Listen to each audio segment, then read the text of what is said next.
by subscribing and leaving comments.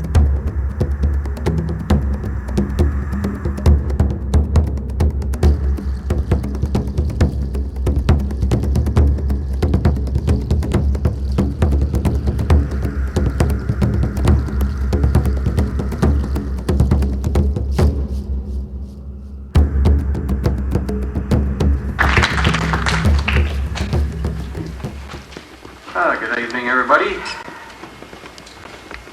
A couple of months ago, when I was first invited to speak at this conference, I had intended to basically do a presentation of much along the same lines as the presentation I gave last year at Harrigan Hot Springs.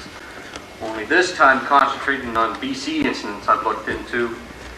When I proposed doing this, and I had already started to work on it for a couple of weeks, and I'd done a bit, it was very strongly mentioned and suggested that I, instead of doing a presentation on all kinds of sightings and make comparisons of who saw what and when, it was suggested to me I concentrate on one particular incident that many of my colleagues here told me they considered to be a very convincing case of eyewitness testimony. I was a little annoyed because I already started the work. I won't mention the name of the fellow who talked me into doing this. I'll just say his initials, Danny Perez. But he suggested, and I think it was a good idea. You turn on the projector, please. Thank you. Lights.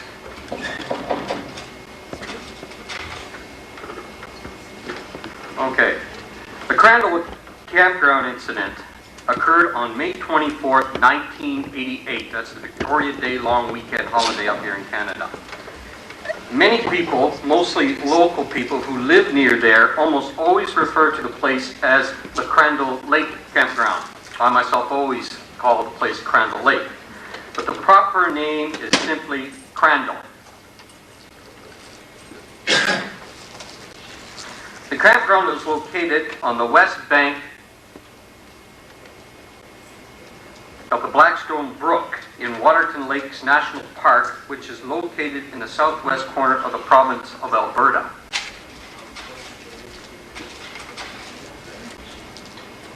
Right down in the bottom here.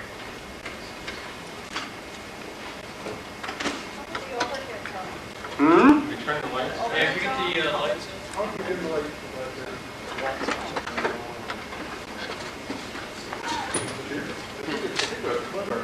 You know that? Okay, can everyone see that? Okay. Which is located in the southwest corner of the province of Alberta. To get there,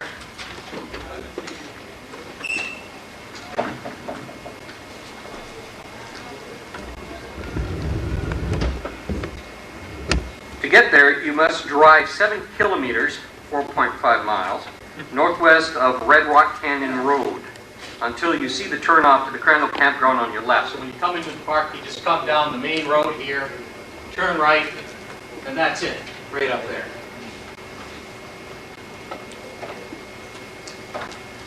The area is wonderful high mountain wilderness, rich in wildlife. Deer that have grown used to people come down out of the mountains and will eat out of people's hands, and quite often. That's the campground itself.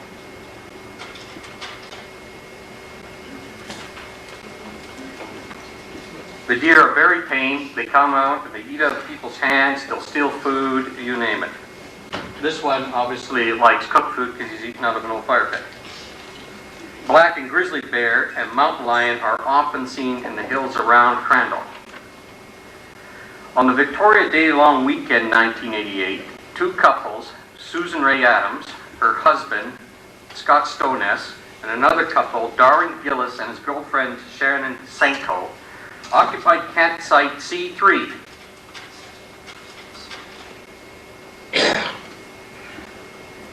Right here.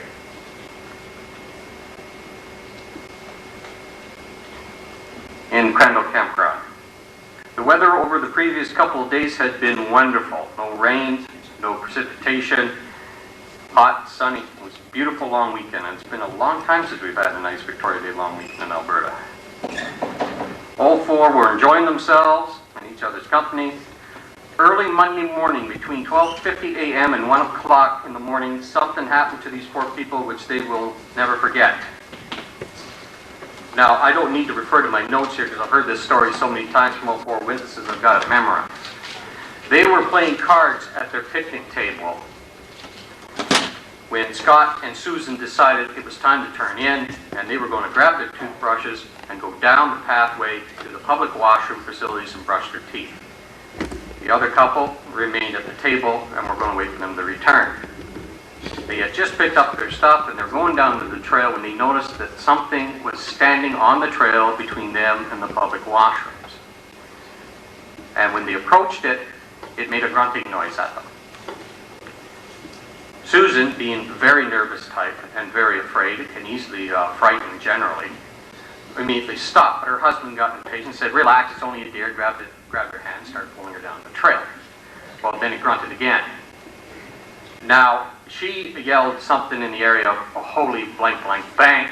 That's a bear, it's not a deer. And she pulled out of her husband and ran back towards the campsite.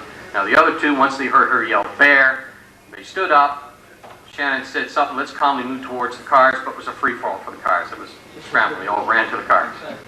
Scott, he kept his eye on it, and he slowly backed up on the trail, and the thing, he said, moved off to the left.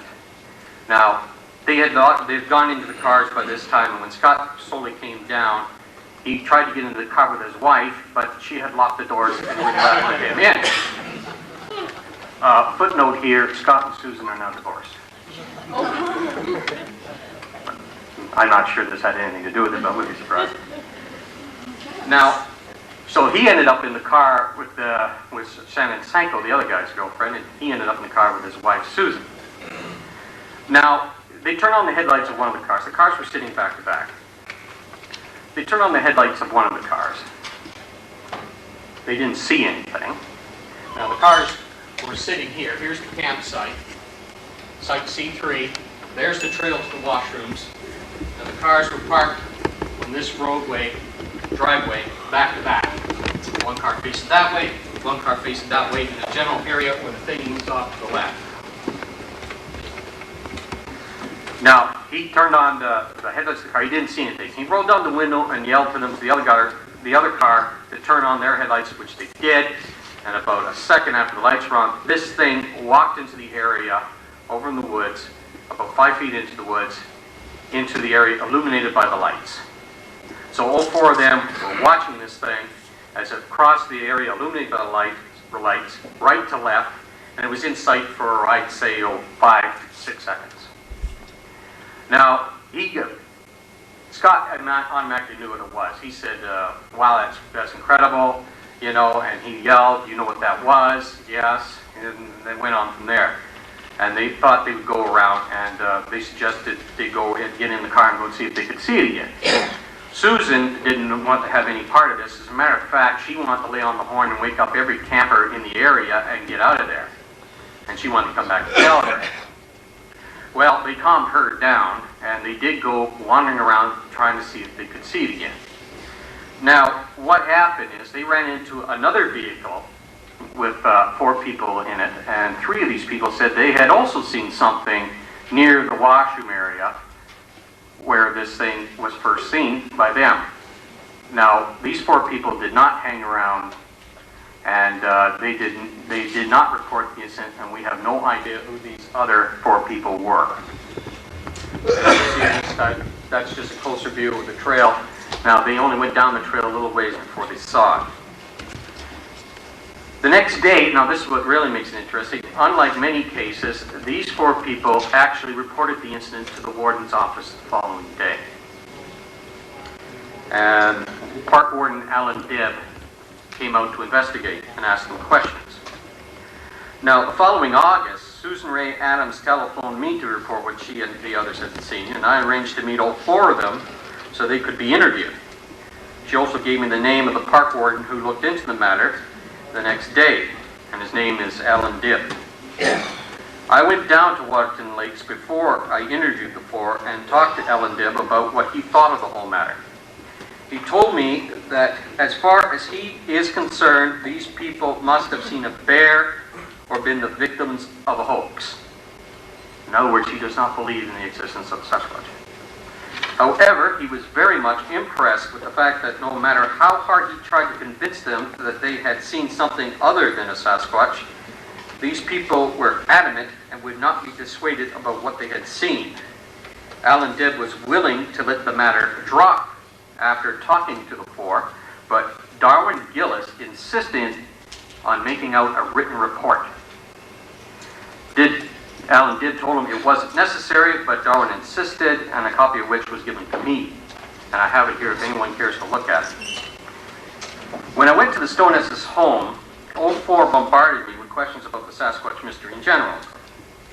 I learned that both the women are school teachers in Calgary, while both men work as engineers. I interviewed each one of them separately in a different room. And here's a brief overview of what they told me and some of the questions I asked. Like in general, I started off easily. What time did this take place? Susan, 10 to 1 in the morning. Scott, 1 in the morning. Darren, 12:50 a.m. Shannon, 1 in the morning. Distance, how far were you from the creature when you saw it the first time? Susan, 10 feet. Scott, 10 to 15 feet. Darwin, non-applicable. Shannon, non-applicable because they were sitting back at the picnic table and they didn't see it the first time. Note my own measurements of the area based on where Susan and Scott said they were to the point of where the subject was. I think the distance was actually closer to 55 or 60 feet, not 10. That's still darn close. What distance from the creature the second time when they were in the cars? Susan said 30 to 35 feet, Scott 45 feet, Darren 20 to 30 yards. He also mentioned that the thing was actually about 5 feet into the trees. And Shannon, 20 feet maybe. My own measurements taken at the location based where the cars were parked to where the creature was seen. This is a map that Susan drew for me the next day. It basically shows you where the cars were located in relation to the picnic table and the trail, and the fact they were back to back. My own measurements based on where they were parked to where the creature was seen in the headlights from the closest car to the tree line is 65 feet. And from the car to the creature, I would say it was more in the area of 97 to 100 feet. That's the area they were looking at, and I took that photograph from where approximately the car was, and this is where they saw the thing. This area here.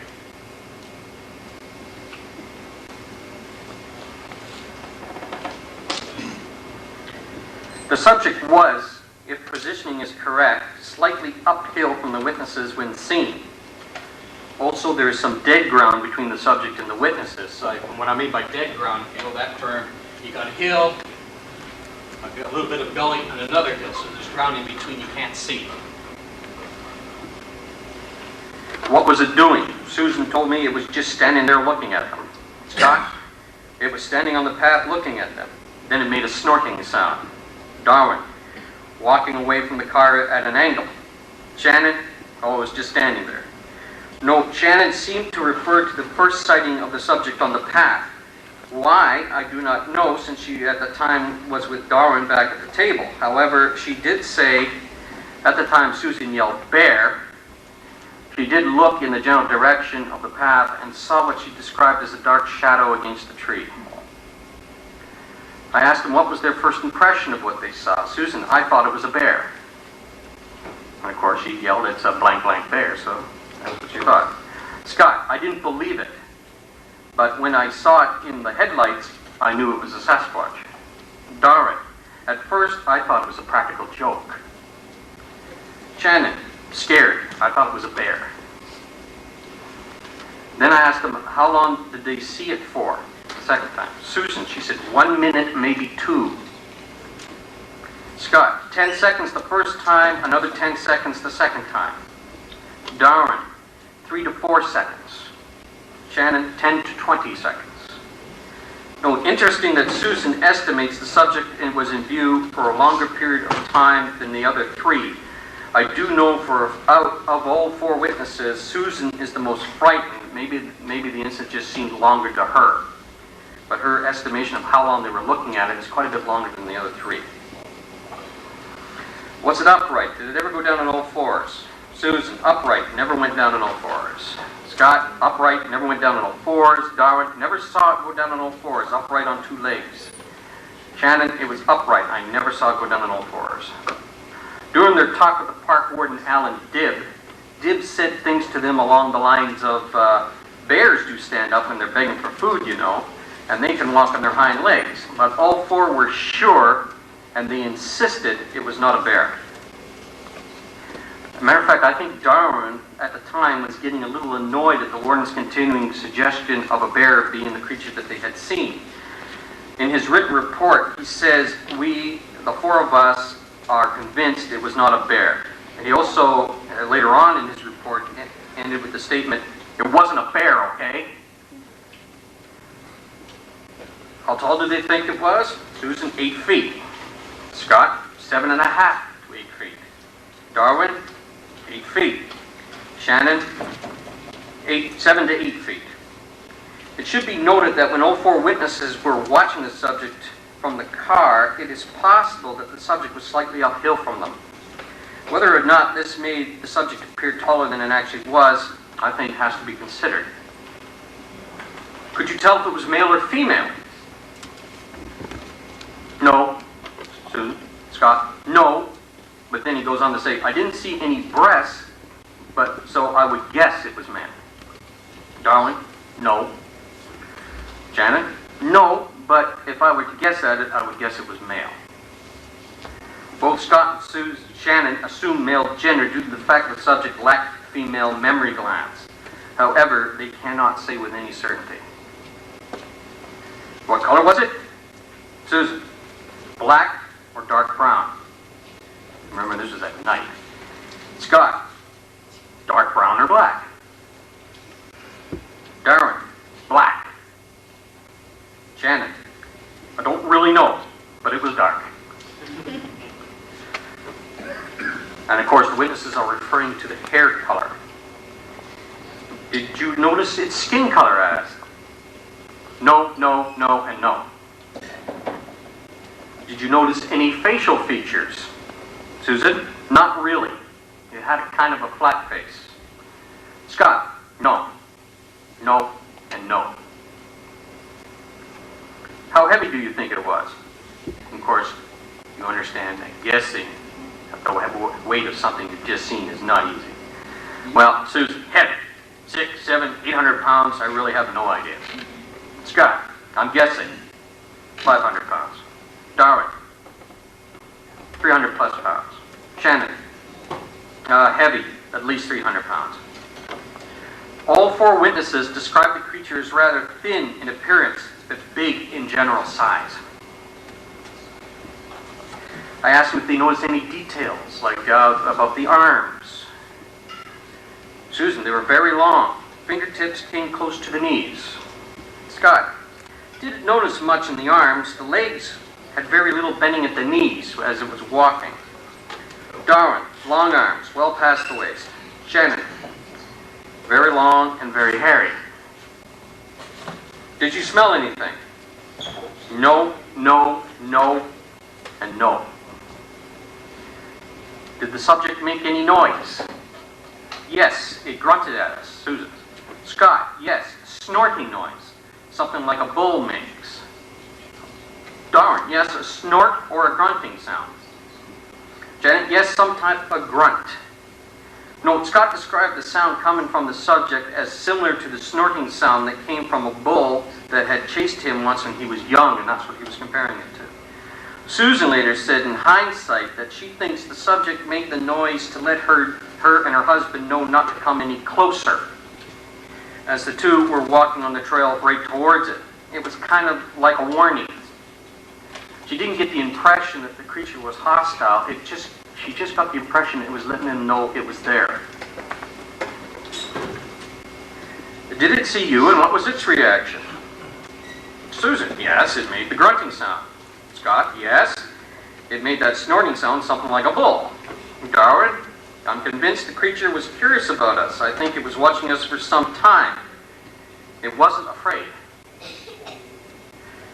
Shannon, yes, I think it was watching us for some time before we noticed it.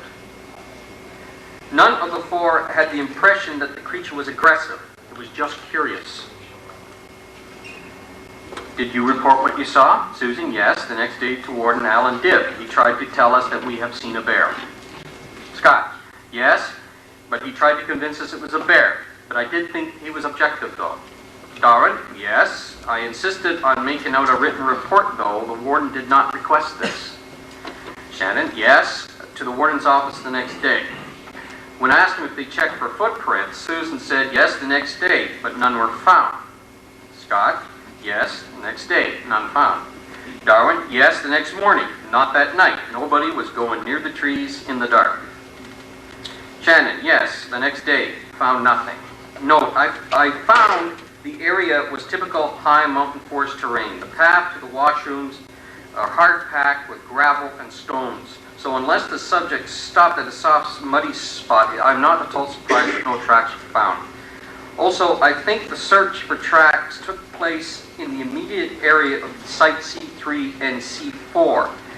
As far as I know, there was no search conducted down at the creek bed, where we stopped around, and it's more likely tracks would have been found around there. Then I asked him about the other vehicle. Susan, the other truck flashed its headlight at us, and as we drove around, 4 people were in there, and they were quite drunk. 3 of the 4 people told us they had seen the same creature earlier near the washrooms. Scott said the other truck flashed its lights, 4 people, 1 man, 2 women, and a child, and they said they had seen the same thing. Darwin, we flashed our lights at the other vehicle. 3 of the 4 said they had seen something big and black when they were going to the washrooms earlier. They were camped in Area B. Who were these 4 people in the other truck? All my attempts at locating these people have failed. They did not report what they had seen to the warden's office. Also, the warden's office made no attempt at finding them the next day. Darwin mentioned the fact that the other 4 were staying at Camp Area B, which is the next one over. Could these 4 people have pulled off a good practical joke and later returned to check to see if their theatrics were successful? I don't know. If not, then instead of 4 witnesses to this sighting, we actually have 7, but we don't know where half of them are. Now, since then, Scott and Susan have parted ways. They've divorced. The other couple, Shannon and Darwin, have since married and now have 3 children. Now, Susan Ray Adams and Scott, well, Susan doesn't mind talking about it. Scott, basically his attitude today is, I don't know what we saw that night. Susan, on the other hand, is a school teacher, and quite often in Calgary, when a school is teaching a class on mysteries of Canada or Sasquatch, they ask her to come in and tell her story, and she does, willingly. Matter of fact, just this April, I was asked to go in and talk to a classroom of kids, about grade 5-year-olds, about Sasquatch, and lo and behold, there she was. And she was talking about the incident, and she told me she gets requests all the time to go to other schools and talk about this incident. Shannon does the same thing. She basically sticks to the high school level. She goes and tells about it. Matter of fact, Shannon and Shannon and Darwin quite often, yearly, almost as a vigil, go back to Crandell Lake. It's become sort of an annual event for them. As far as I know, Susan and Scott, the other couple who have divorced, have never, ever returned to Crandell Lake Campground. That's a closer look at the area illuminated by the lights that the subject was seen in. Closer again.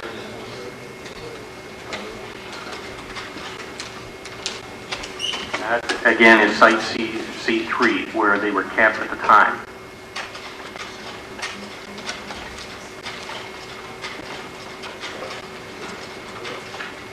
But as I said, when this happened, they were basically sitting around playing cards. At one point earlier in the evening, the cards flew right off the table. And they went to pick them up and they didn't see anything. And it was only about 10 minutes after that that they actually went down and they gathered themselves up and to go to the washrooms, and that's when they first saw the thing. Now, what we have here is a case of 4 people who are honest, intelligent, hardworking people who claim to have seen this thing and actually had the courage to report it to park officials the next day, and that doesn't happen often. Now, the warden's office, despite trying to convince them that they had seen something, a bear or a person or whatever, they were adamant that they saw a Sasquatch, and they still say they do. And they would not be put off being told it was something else. And despite the warden, Alan did, he no longer works at Horrigan Lakes Park, he was also very impressed by the fact that no matter how hard he tried, he could not convince these 4 people that they had seen something other than a Sasquatch that night. So if this animal does exist, I think one walked through Site C3 in the Crandell Lake Campground in the May 24th long weekend 1988. If the Sasquatch does not exist, then I think whoever these 4 mystery people were in the other vehicle pulled off a great hoax and came back to see if they had fooled anybody.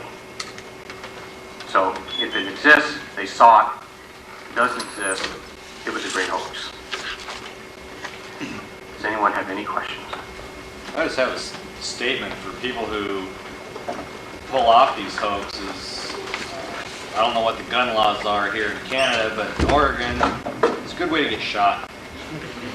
Yeah, fortunately, this occurred in a national park, and carrying firearms in the national park is a federal offense. Of any kind. Because in Oregon, if you have a concealed weapons permit, you can take it anywhere except for a courthouse. The only way you can carry a weapon in a national park is if it's locked and disassembled in your vehicle. You cannot take it out of the vehicle while you're in the boundaries of a national park. But you're right. If they pulled off a hoax, it's a good way to get shot. Yeah, I think that's the point he's trying to make. That Yeah. It's kind of stupid if anybody's doing this as a hoax. Yeah, because if somebody has the inkling that I'm going to scare this guy and I'm coming towards you, you've got a gun. What are you going to do? Got it. Was there one other vehicle or 2 other vehicles that had seen it? 1, 4 people. Yeah, 1 vehicle with 4 people. Questions? I've had a lot of cases I've investigated in about the last 18 years, but I'm going to let Ron Maurer tell his scenario. I know Danny gets uptight. He wanted us to be brief since we spoke last night. So.